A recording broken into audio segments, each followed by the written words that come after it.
We have the examples in South Africa. Nelson Mandela.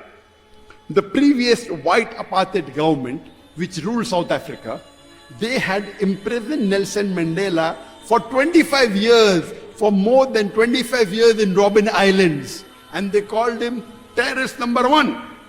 The white apartheid government, who preached that white people are superior to the other races, they imprisoned Nelson Mandela for more than 25 years because he was fighting for the freedom of the black people, for the freedom of the people of South Africa. Later on, when the white apartheid government has to retrieve, Nelson Mandela is released from Robben Islands. He comes back, he stands in election, he becomes the president of South Africa. Later on, he gets the Nobel Prize for Peace. Terrorist number one gets the Nobel Prize for Peace. Not that Nelson Mandela was a bad man, terrorist, then he became a good man. For the same activity for which the South African white apartheid government called him a terrorist, he gets the Nobel Prize for same activity. After he gets his freedom, after he's elected president of South Africa, the committee of Nobel Prize, they award him the Nobel Prize for Peace. Same activity. It's an irony. For the same activity, when he was called the terrorist number one in the world, for the same activity he gets the Nobel Prize for Peace. And you have several such examples. You have many presidents of Israel who terrorized and killed thousands of people, then they get the Nobel Prize for Peace. Menachem Begin killed thousands of people, was a terrorist, head of a terrorist organization, terrorist number one. Later on, when he becomes the president of Israel, he gets the Nobel Prize for Peace. What is this? So what we come to know, that whoever is in power, whoever controls the media, whatever label they give, it gets stuck.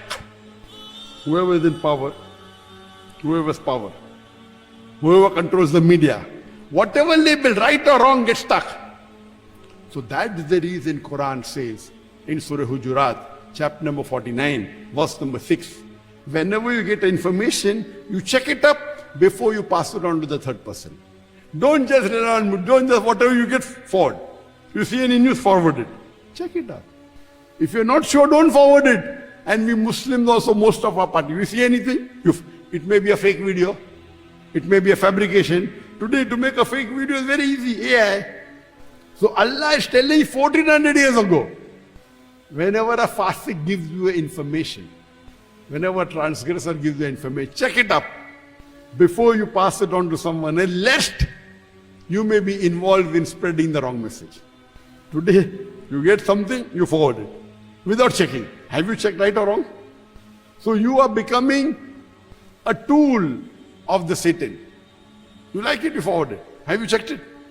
If you get something, if you can't verify, don't spread it. And as I mentioned, one verse of the Quran, Surah Maida, chapter number 5, verse number 32, is sufficient to dispel this myth that Muslims are terrorists. Allah says in the Quran in Surah Maida, chapter 5, verse number 32, if anyone kills any other human being, unless it be for murder or for spreading corruption in the land, it is as though he has killed the whole of humanity. And if anyone saves an human being, it is as though he has saved the whole nation.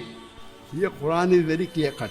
If any human being, whether Muslim or non-Muslim, kills any other human being, whether Muslim or non-Muslim, kills any innocent human being, whether Muslim or non-Muslim, unless it be for murder or for spreading corruption in the land, fasad in the land, it is as though you have killed the whole of humanity.